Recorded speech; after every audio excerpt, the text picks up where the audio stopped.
nos encanta siempre con Marga organizar estas cosas y lo hemos hecho también en otras oportunidades. Me acordaba del 2017, de Unidad Ciudadana, donde hicimos aquella campaña solos, ¿no?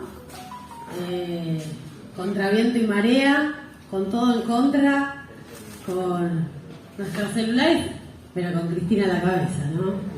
Fue una campaña hermosa. Y bueno, nos vimos por acá también ahí, en aquella época. Siempre los mismos, siempre estamos del mismo lado, ¿no? Bueno, yo quiero contarles un poquito, o que charlemos un poco sobre los aspectos de reforma laboral que tiene esta ley, pero no de manera aislada, porque toda la ley tiene una lógica, es el parte del Estatuto Legal del Coloniaje, la ley Ómnibus junto con el DNU, es decir, el formato jurídico, la legalidad de la dependencia. La dependencia necesita un sustento legal para poder operar, porque si no encuentran los límites en el propio sistema. Y de esta manera, las tres grandes reformas flexibilizadoras las combinan en estos paquetes.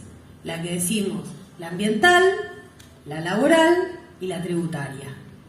Entonces, vamos a encontrar esas reformas todas juntas, todas con una misma lógica.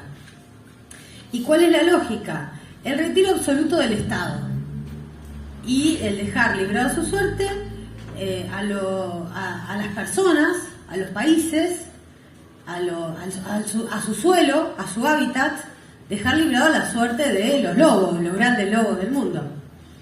Hoy en otra ecuación del mundo, porque hoy es BlackRock, el poder mundial opera en una manera no física, una manera virtual opera el poder mundial.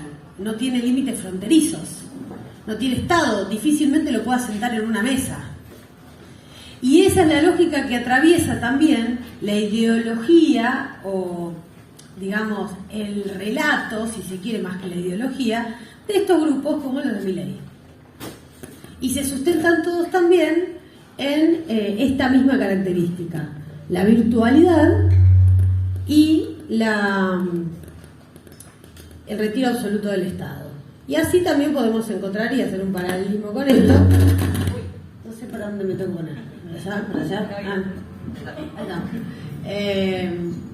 Se enoja, ¿viste? Se enojan. Hacer un paralelismo con las grandes estafas y las últimas estafas que sufrió la sociedad argentina y mundial. ¿Vieron esas estafas piramidales? En donde se juega con la esperanza de la gente y la capacidad de la gente de decir quiero creer en algo que me va a hacer mi felicidad, me va a conseguir mi felicidad futura y corro riesgos, ¿no? ¿Y a cuánta gente estafaron? Me refiero por ejemplo a los cositortos de la vida, ¿no? Bueno, esto es un clima muy de época, nació también con este sistema mundial, pandemia por medio, ¿no? Y bueno, de eso se trata un poco. Quería hacer como algo que le dé sentido a poder hablar de la reforma laboral, porque está el RIGI, está el fin del pago de la moratoria, el plan de pago de deuda previsional y tantas otras cosas más, porque también está el paquete fiscal y está el impuesto a las ganancias y está la baja de ingresos brutos para las altas categorías, ¿no? Bueno, en esa lógica de retiro de absoluto del Estado es que hacen las modificaciones a la Ley de Contrato de Trabajo, a la Ley Nacional de Empleo, la 24014, el 013, que era mala ya. No nos gustaba la Ley de Empleo porque es del menemismo, pero hoy estamos defendiendo esa ley, porque por lo menos ponía multas para la falta de registración, sanciones, y etcétera, etcétera. Se creó cuando se crearon los contratos basura en el menemismo, pero el menemismo por lo menos dijo, bueno, pero si no registraste tenés estas sanciones o este régimen. Bueno, acá ni siquiera, acá quieren eliminar toda esta parte. Y a todos los títulos de esta norma, porque esta es la batalla cultural, compañeros y compañeras, le ponen lindas cosas. Por ejemplo, modernización laboral. Por ejemplo, promoción del empleo registrado. Y así en cada parte. ¿Viste? Al RIGI también lo llaman régimen de incentivo a las grandes inversiones. Bueno, y adentro se encuentra exactamente lo contrario a lo que dice el título. No solo que el título disimula, sino que el título te dice lo contrario del contenido de lo que quieren proponer. Porque no vas a promover el empleo registrado si eliminas todas las multas, las penalidades que tiene un empleador por cometer el delito de tener un laburante parcialmente registrado o directamente en negro, como se dice. Entonces, la lógica de la mentira está todo el tiempo presente. Cuando ponen la creación del fondo de cese, ¿no? La creación del fondo de cese. Acá hay una realidad en el orden público laboral argentino y tiene una lógica que tal vez podemos discutirla, ¿no? Pero tiene una lógica. El sistema indemnizatorio gravoso que tiene el orden público laboral en nuestro país está hecho porque se presupone que la relación laboral es indeterminada y que para que ese vínculo social se rompa y se corte hace falta una causa justa. Si no está esa causa justa, está este sistema gravoso de indemnizaciones que está hecho para no ser pagado, ¿se entiende? Está hecho para desalentar el despido, no está hecho para que todo el mundo pague una indemnización, no, está hecho para que nadie despida, para que encontremos los mecanismos sociales de reconvertir el trabajo, revincularnos si hay un problema, digamos, la mediación. Para eso está hecho esto. Bueno, creando el fondo de cese se rompe esta lógica. El fondo de cese hecho para que te pague ya de antemano tu propio despido. Vos y el empleador, generando una timba financiera, símil a las AFJP, donde juegan aseguradoras, ¿no? Está la misma lógica, aparece siempre. Lo paradójico que acá encima lo ponen en cabeza de una negociación colectiva. ¿Qué significa la negociación colectiva? Donde el que decide con voz y voto también es el sindicato. Entonces se cansaron de hablar mal de los gremios, de sus dirigentes, del modelo sindical argentino, de la negociación colectiva. Pero para poner algo que rompa el orden público laboral y que desproteja a tus trabajadores, sí va a estar bien que lo negocie el sindicato. Entonces no es que le molesta los sindicatos, le molesta a los sindicatos que no entregan a sus laburantes, ¿no? Otra vez vuelve a aparecer esta lógica. Lo mismo con ¿cómo es que se llama? El periodo de prueba. También lo ponen en cabeza la negociación colectiva, la posibilidad de ampliarlo. Y tiene después aspectos de otras leyes, que son de lo más perverso y cruel. Cuando tocan el Estatuto del Peón Rural, porque gran sector de la economía de nuestro país que tiene altísima rentabilidad, el agro, y es un gran sector, porque después te quieren comparar o llevar los salarios a la productividad. Todo bien, pero ¿y en el agro por qué? Hay pésimos salarios, esclavitud, trata de personas y casi el 60% sin registrar, si hay altísima rentabilidad, porque ahí tiene que tener mayor presencia el Estado. Evidentemente sola la organización no puede sindical, tiene que también estar el Estado en un sector que siempre quiere mantenerse por fuera de la economía formal, ¿no? La economía formal, como la timba financiera o el sistema de valorización financiero que hay, siempre intenta mantenerse fuera de la economía formal, y se meten con eso y se meten con las trabajadoras de casas particulares, las trabajadoras domésticas.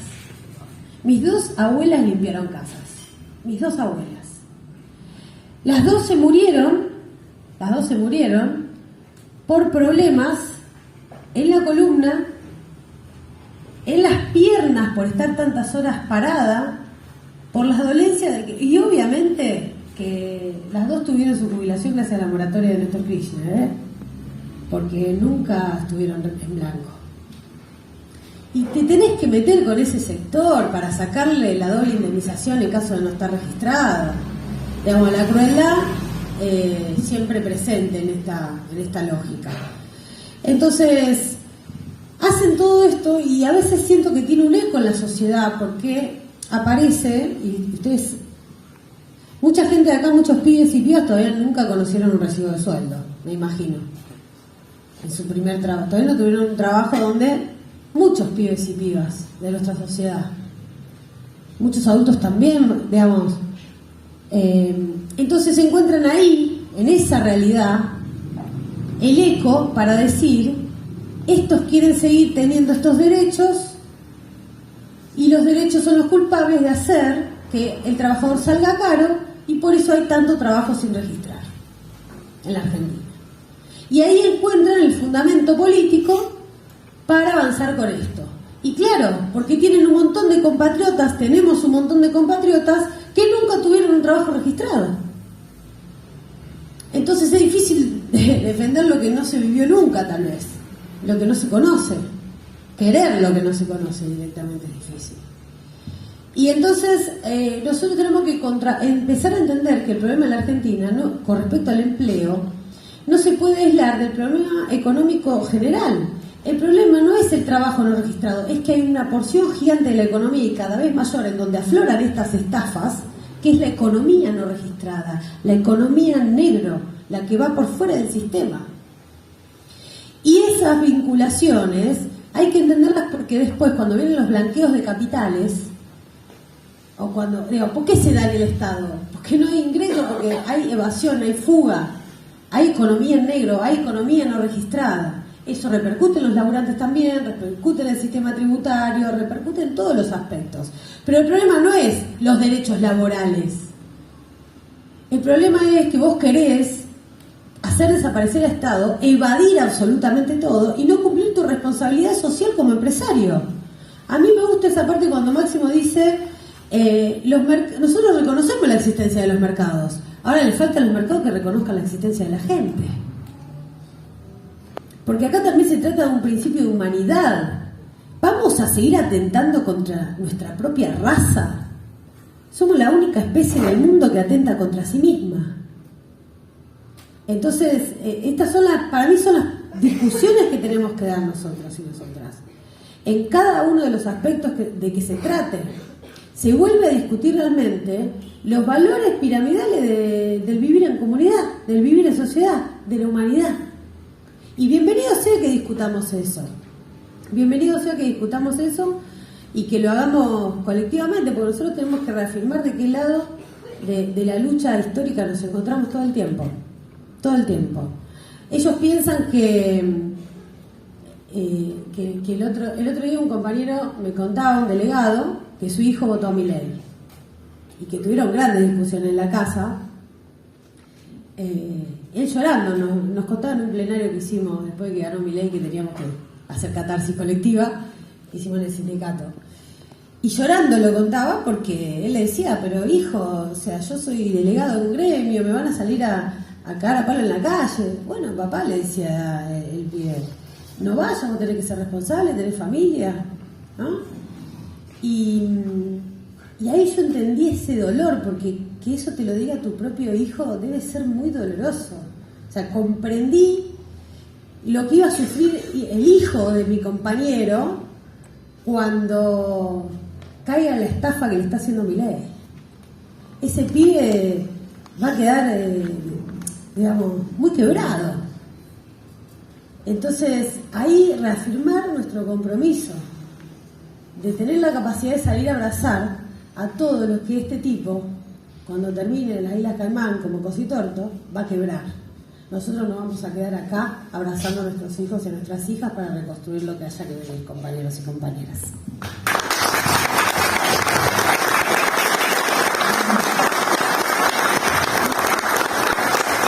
Lo que vos dijiste, compañera, para aportar con respecto a lo de trabajadoras de casas particulares, es muy loca la historia de nuestro país, pero también es muy simple. Antes de la regulación de Cristina, de 2010, de la ley 26844, una de las... es el Estatuto de la Trabajadora Doméstica de Delia Parodi.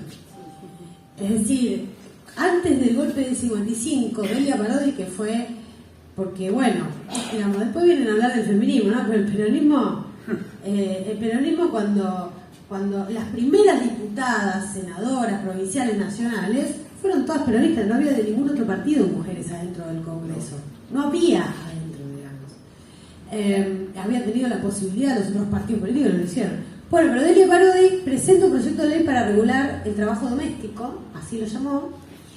Viene el golpe del 55, bueno, ella es presa, silenciada, etcétera, y hasta el 2010, miren qué agujero la historia, no hubo amparo legal para las compañeras, para esta actividad laboral, digamos. No hubo amparo legal. Podían decir, sí, analógicamente se aplicaba la ley de control del trabajo, no existe.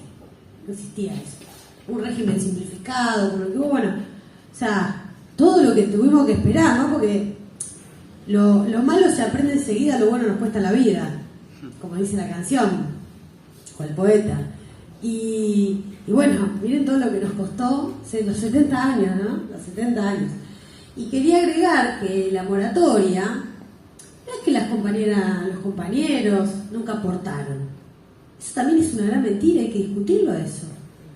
Porque como bien saben los trabajadores de ANSES, y a veces se explica poco, el haber previsional de todos los trabajadores y trabajadoras jubilados en la Argentina, que hayan aportado 30 años, se compone en un 50% por impuestos.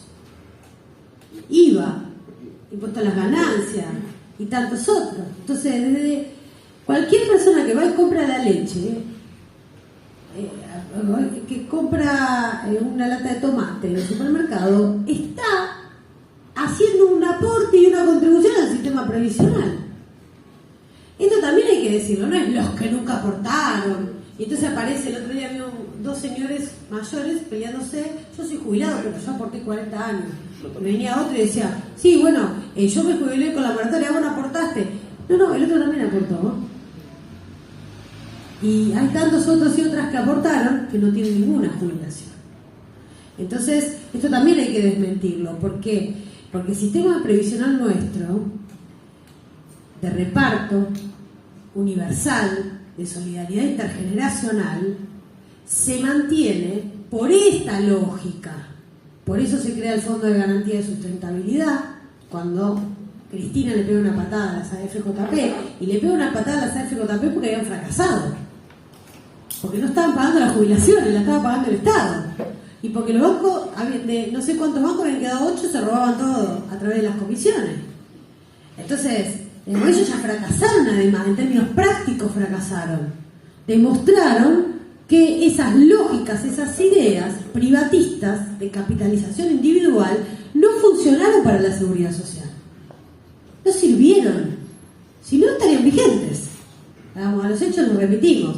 Esto también para que se entienda, porque se aplican lógicas que nos penetran y nosotros tenemos que dar la discusión con los vecinos, nada más. Quería solamente aportar eso.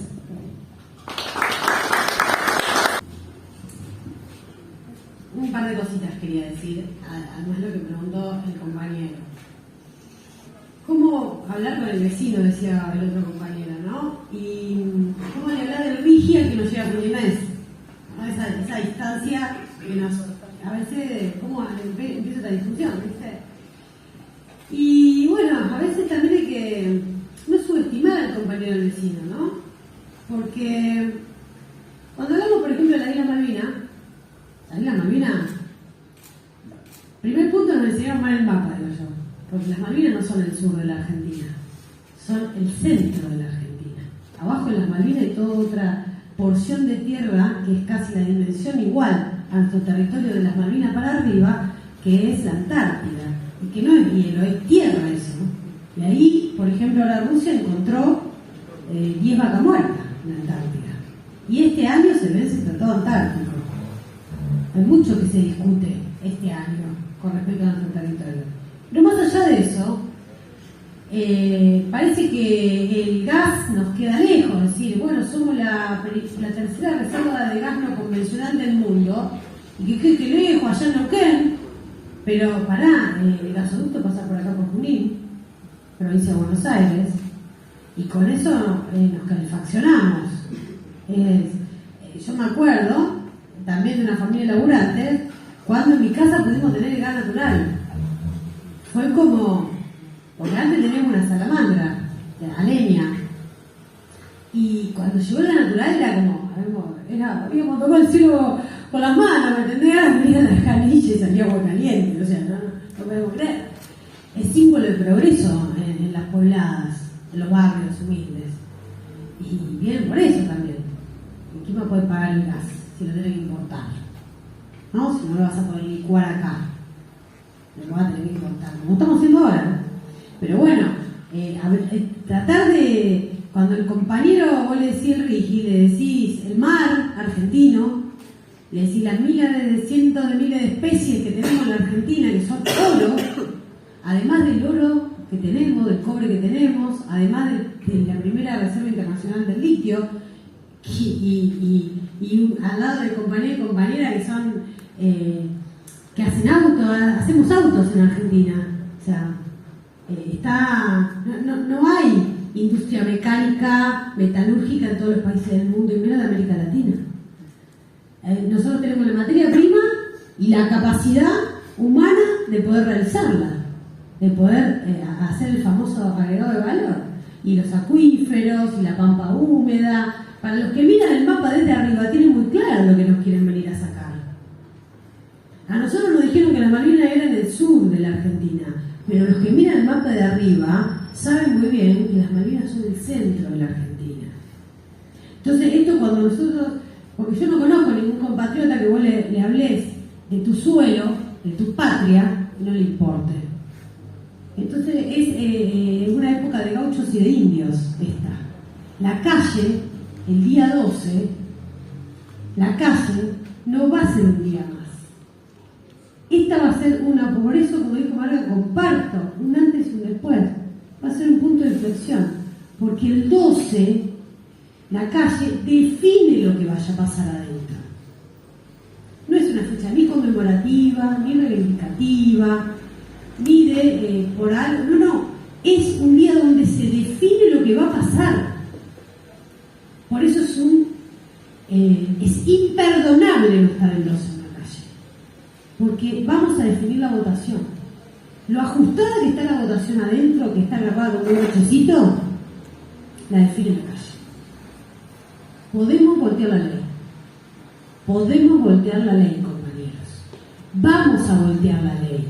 Tenemos que ir a la calle para voltear la ley. Ese es el objetivo.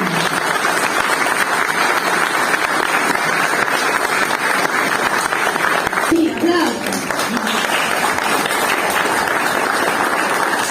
Porque no se dice, pero lo más importante de la juventud es la rebeldía. Así que si hablamos de la juventud, parate de mano. Está muy bien, está excelente. Dije que la juventud, los pibes, las pibas no habían visto un recibo de sueldo, es una realidad.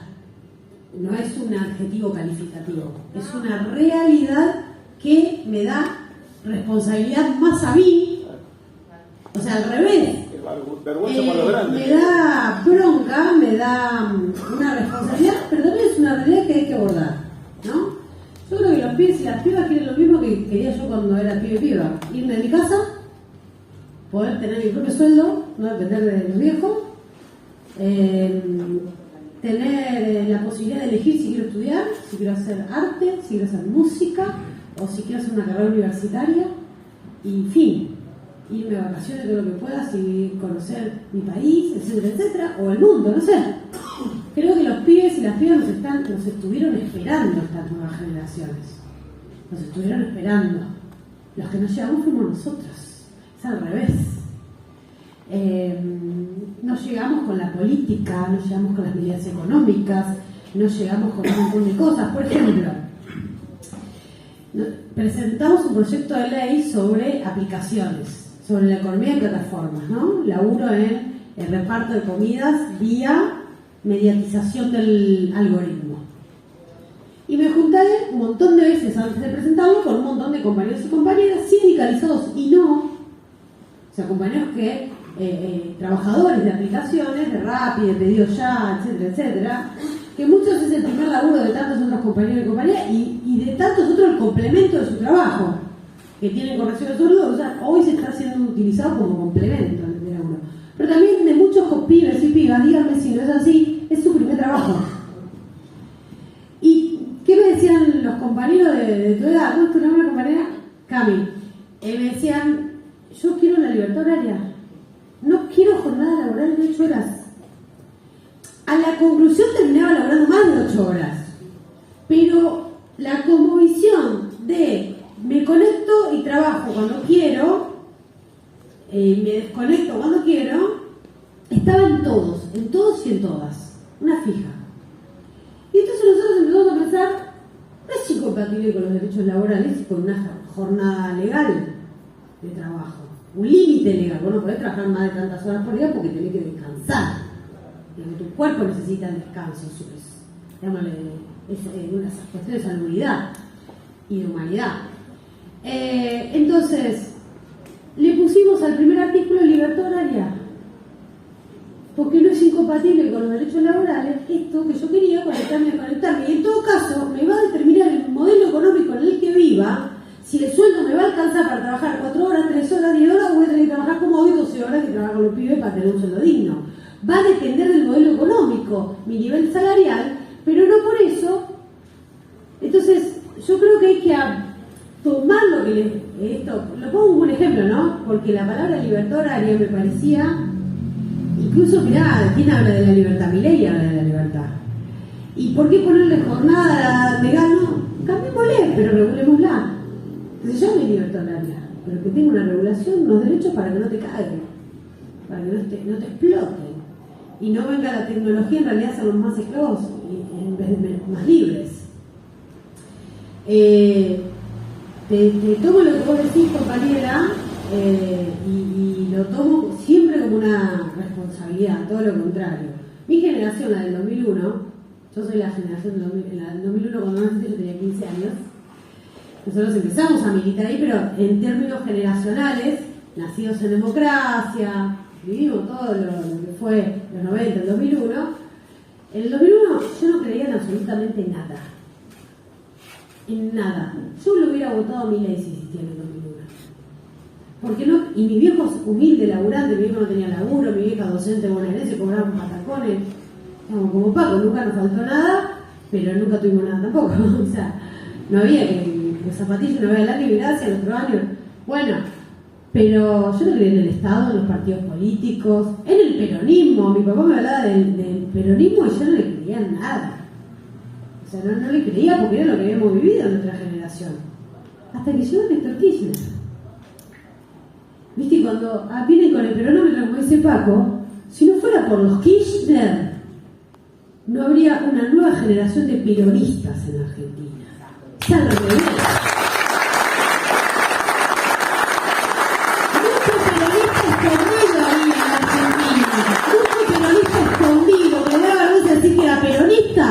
Porque por la traición que se había sucedido con el peronismo, porque había fracasado, porque con la bandera del peronismo se entregó todo lo que el peronismo había hecho en la Argentina.